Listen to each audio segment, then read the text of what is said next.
Hey folks, it's Nate. Thanks for joining me at the art table again today.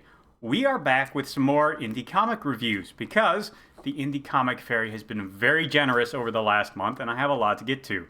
Um, a couple of quick notes. I am a bit sick. You may hear me coughing a bit in this. I will try and edit it out to the extent that I can, but I apologize for any rough sounding to my voice or any of that kind of thing.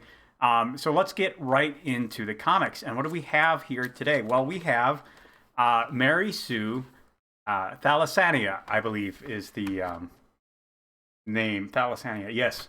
And this is an offering from George Alexopolous, who is probably better known for his political cartooning, but who has put out a number of pretty good books in the past that I found interesting to read and interesting to think about. And I have followed his Mary Sue project since the beginning. And the basic summary is that Rosemary Susan Oppenheimer is a kind of intergalactic fix-it in a very interesting sci-fi world. And she causes as many problems as she solves.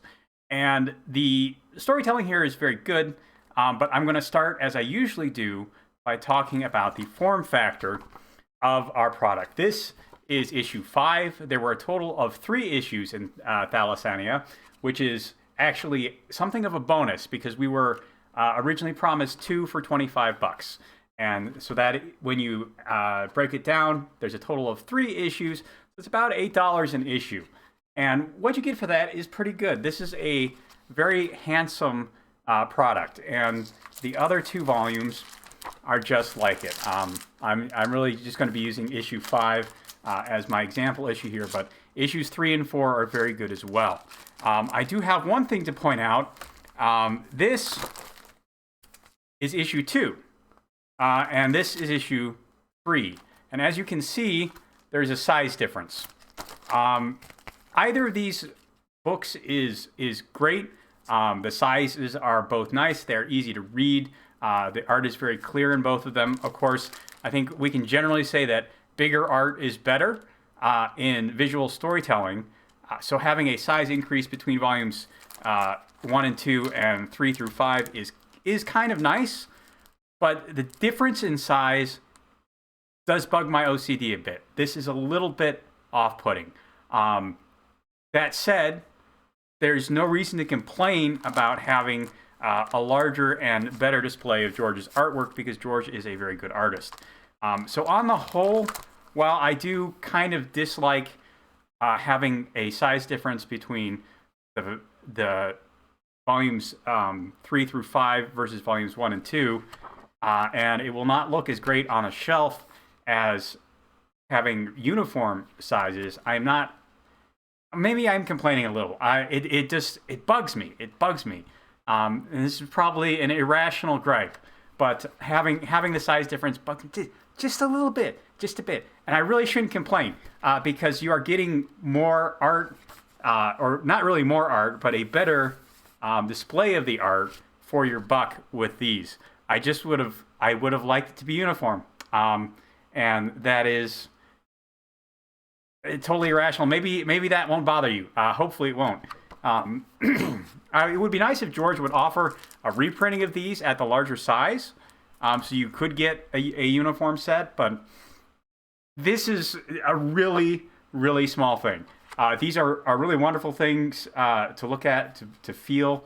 The covers are a really nice glossy stock here. The interior pages are also very high quality. They do feel kind of like that magazine paper that you might get in a off-the-rack magazine. They show the colors really well. I believe that George actually prints and makes these himself, and I don't know how much longer he's going to be able to do that, but the product is still quite nice and really is better than most of the floppies you will get at a store from a big publisher. This is a very nice floppy style book. It is staple bound, so this is not a perfect book, and by which I mean it's not bound and perfect. The glue binding agent. I'm not saying perfection or anything like that, but it is still a very nice quality physical item. and the art that is in it is quite gorgeous. If you are familiar with George's art, you are not going to find anything here that is shocking or new to you. It looks beautiful. It has his wonderful use of color and probably something you may not be used to seeing just with what you get on his Twitter timeline. It has wonderful sense of motion in times of action. It is a kind of loose, sketchy, painterly style. George has a lot of 3D painting. He does not overemphasize detail or rendering. He really uses a lot of form and shape and color to tell the story. And I really like this art. I think his sense of motion is brilliant. His sense of tension is brilliant. Here's a great panel, really. The wind-up and delivery of the action in these sections that have action, really great, really great.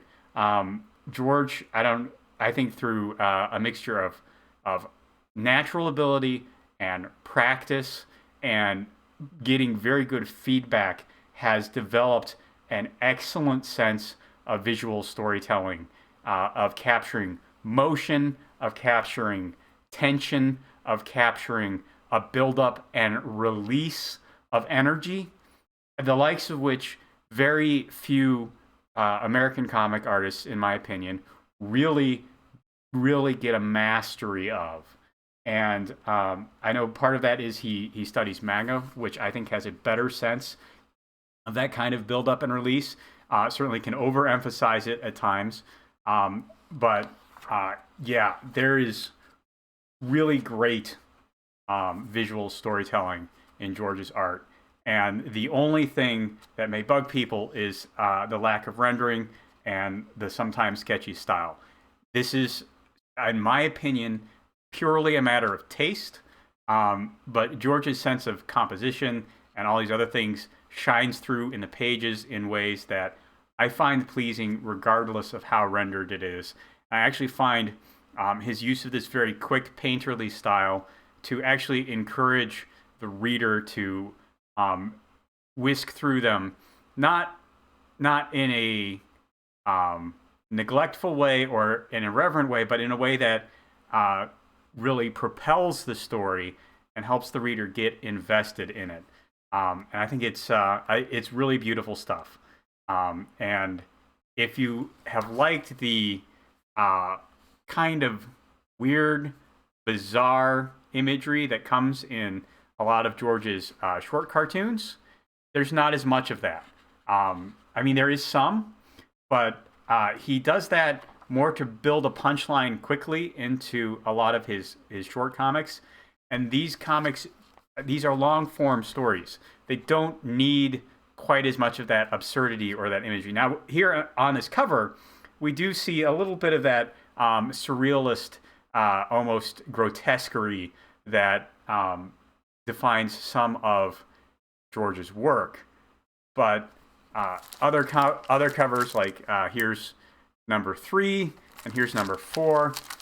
These are just beautiful painterly illustrations, and these are more what you might see in the storytelling sections as opposed to the action sections. And I think all of George's art styles are on display wonderfully here, but you're not going to get quite as much of that distorted expression and really weird imagery that comes in some of his stranger comics in Mary Sue. He does have another comic series called Dark Beams or something like that, which has more of that.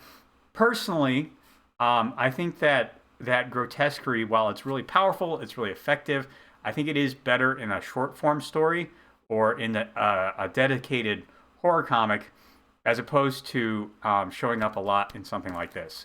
And I think that George has made great artistic choices for how he has told a story here. So yeah, if you like George's art, if you don't mind a looser, sketchier style in a lot of the illustrations, you are going to love the art in Mary Sue.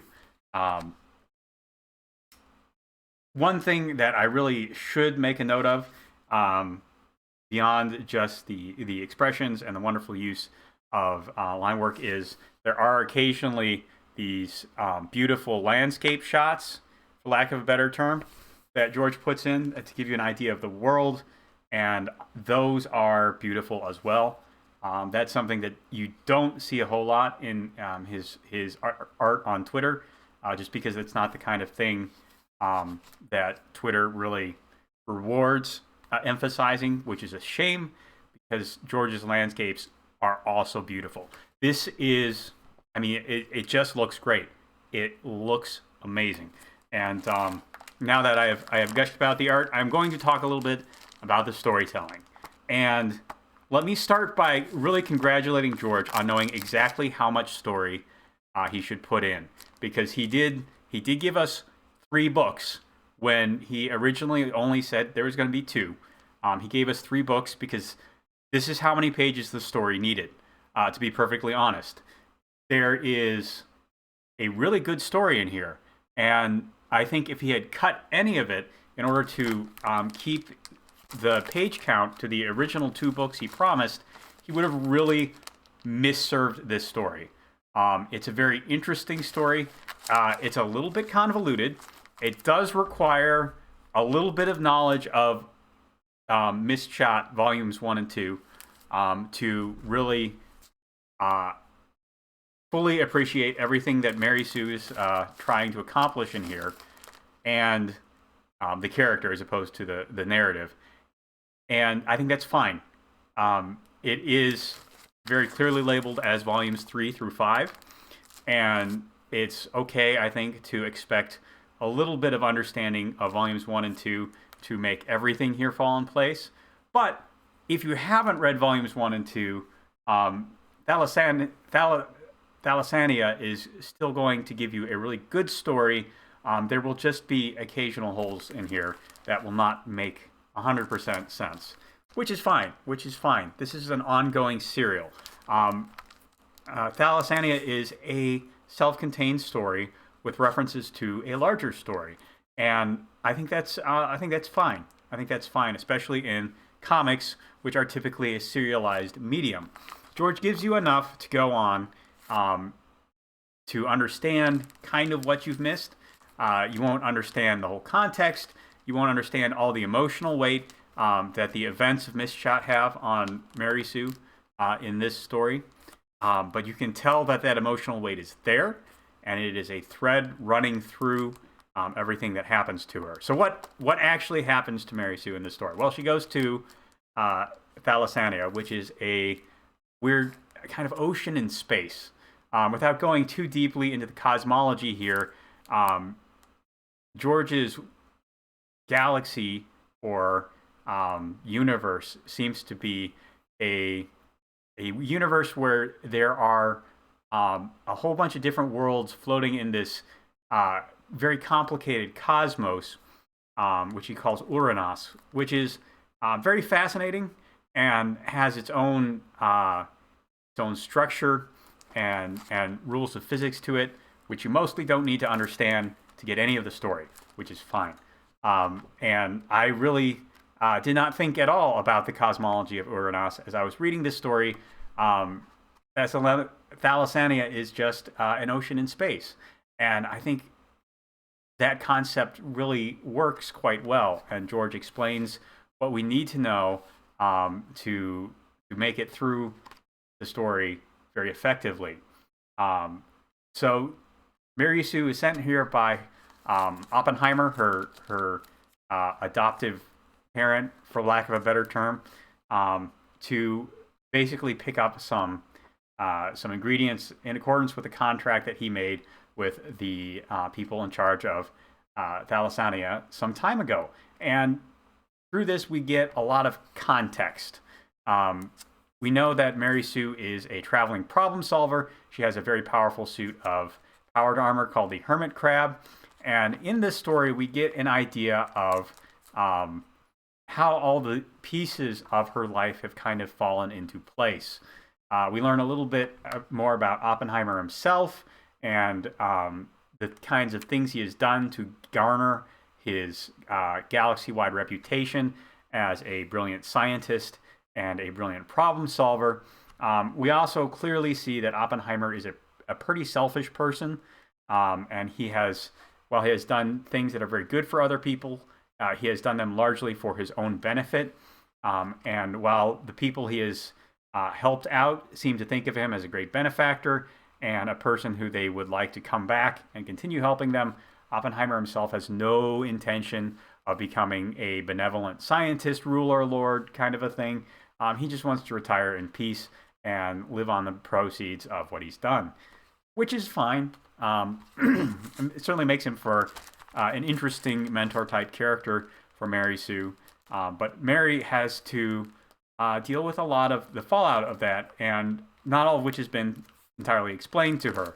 So when she goes to Thalasania, for example, the merfolk, which you see kind of in this illustration here, turns out their spit heals regular anthropod-type people, but not themselves, interestingly enough.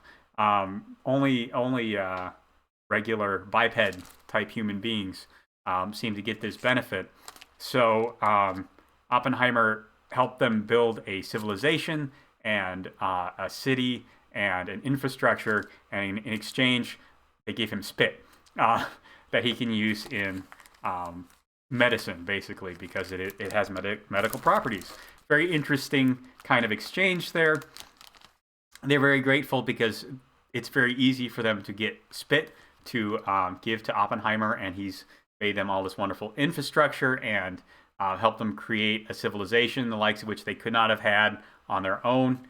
And at the same time, there are very old and archaic, and we would probably consider very barbaric rituals of Thalasania that have to be upheld in order for their culture to keep going. And Mary Sue has been kind of appointed the arbiter of these, and she doesn't like that a whole lot, especially because she didn't know about it coming in. And so we have this interesting social conflict going on, and Mary Sue is trying to learn information that Oppenheimer has stored here, and which is locked away in one of his old facilities, and which she needs in order to continue her vendetta against a group of space pirates we were introduced to in Missed Shot, Part 1, Volumes 1 and 2. All of these different plot threads play together in interesting ways. They are interesting to read about. They are exposited in interesting ways. And not all of them are resolved by the end of Volume 5, which is fine. I think that we get enough of a sense of what's going on and how Mary Sue is going to interact with all of these different things to get a satisfying ending by the time we reach the end of issue 5, and still know that there's more story to come.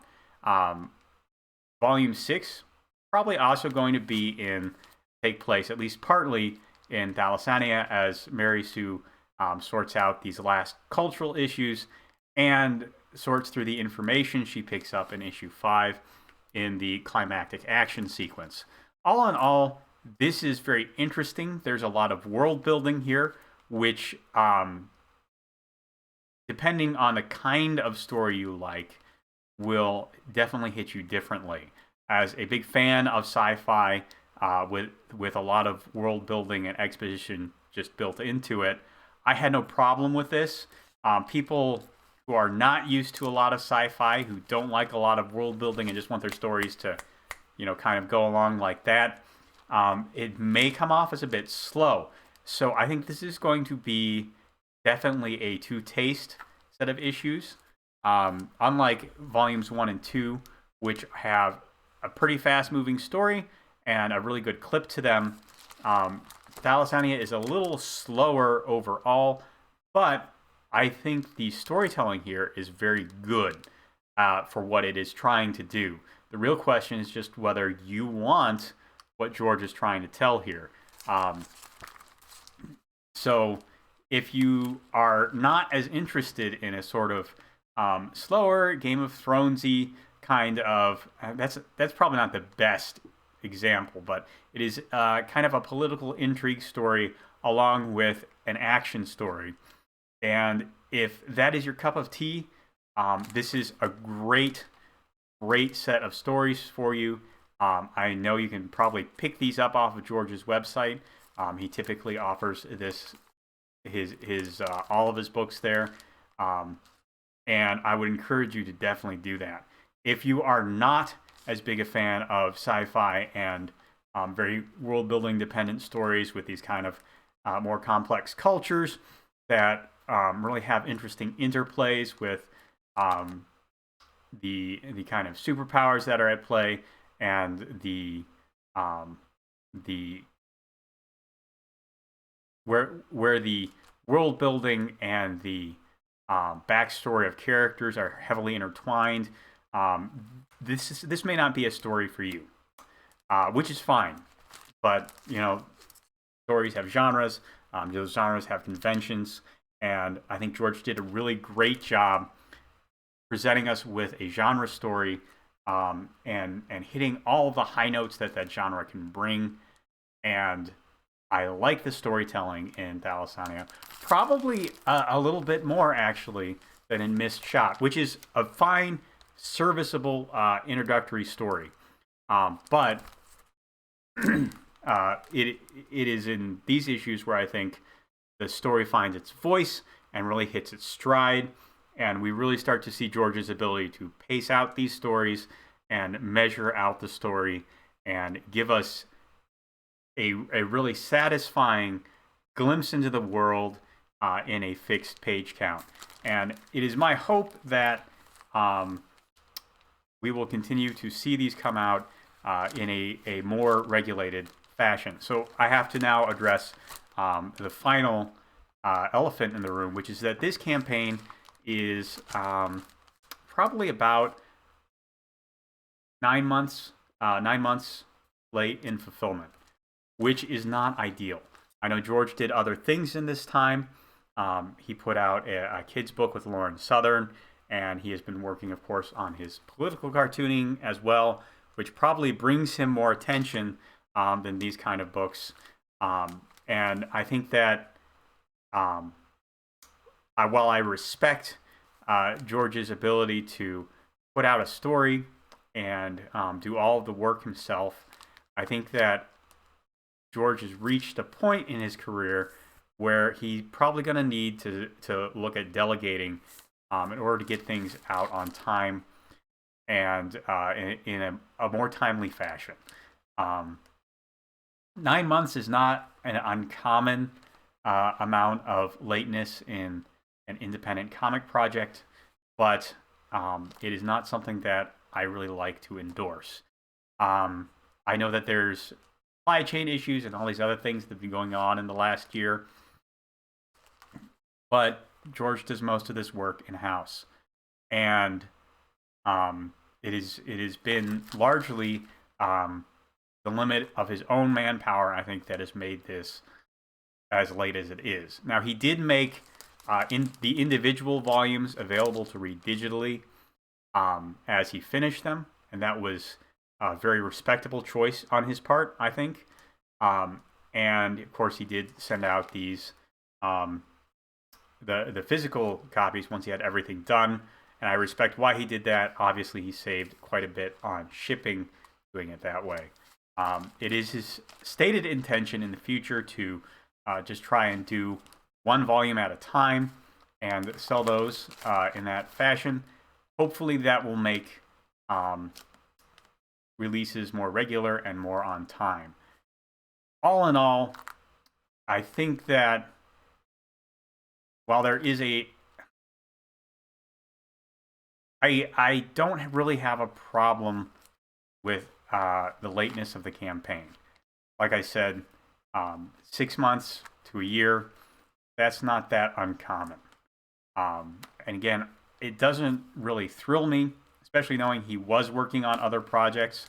I also understand that the take for Mary Sue is not ever going to be anyone's primary income. Now, you can build up an audience. You can build up a very passionate audience that will, over time, become very invested in your work.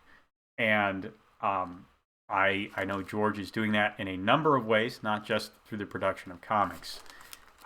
And I guess, while I do really enjoy the Mary Sue series, and I hope that he will focus on it more,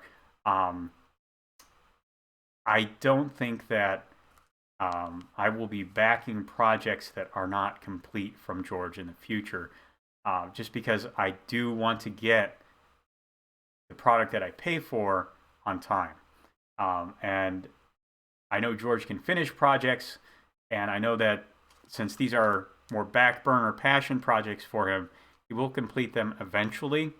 And so I think what I'm going to do in the future, and what I would recommend people to do if they are interested in picking this up and following it, is waiting for him to finish an individual volume, and then buying it from his storefront, which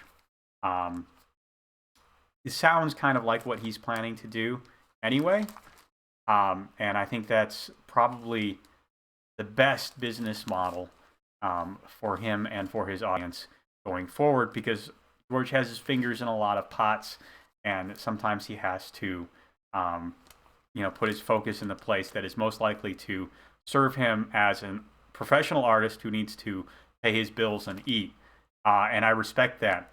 Having myself never been successful as a professional artist or writer, I respect that he has to make business decisions as well as artistic decisions and customer service decisions. However, as a customer, I have to make decisions as well. And my decision for George's work going forward is that I will pay for what is finished, and I'm not going to speculate on his projects anymore, just because it is a very slow process. And while it seems like a pretty sure thing, this is not the kind of business relationship between indie authors and indie comic buyers that I want to encourage. So yeah, I like George's books. I intend to buy them when they are complete from here on out. And my recommendation to you is, if you like sci-fi books, pick up Mary Sue. There are 5 volumes available right now. They give you some really good stories, and then wait until volume 6 is ready and available and buy that. Because the story and the art and the presentation is great. All we need to do now is we need to decide how are we going to interact with this product as a business decision. And in indie comics, we, the audience, are the primary distributors and purchase-making decision people. And I think this is the best decision for us as the consumers. I'm not trying to browbeat George here. I think he's done a great job with his product, with his storytelling, and I know his business has been fraught, as independent art is always going to be. I just think that the audience now needs to make good decisions as well, and I'm not actually questioning any of George's business decisions over the last year. I think that he's doing very well for himself in a very challenging market, and I respect that. I respect it enough that I am going to be myself a hard-nosed consumer and consume in the way that make purchases in the way that I think will encourage the best business environment for everyone involved. So that is my thoughts on Mary Sue, on the art, on the presentation, on the storytelling, and on the business of indie comics. And I think that George continues to be an artist worth investing in. I will continue, as I said, to buy his products, but not necessarily in the way I have been in the past. And I would encourage you, if you really love independent sci-fi comics, to support George's work, but to support it in a thinking way and in a way that encourages good behavior for all involved. So those are my thoughts. Of course, you can make what you will of it, and that's all I have for you today. So hopefully you enjoyed that. Let me know what you think of Mary Sue if you've been following the story, and let me know what you think of how we should interact with people who bring us a product, but not when we are expecting it, because that is, I think, going to be a perennial problem in the indie comic space, and it's something that consumers have to think about as we choose the products we enjoy and how we are going to purchase them. Anyway, that's all I got for you today. There are a like button and a subscribe button down below. You can use those as you see fit. I'll talk to you later.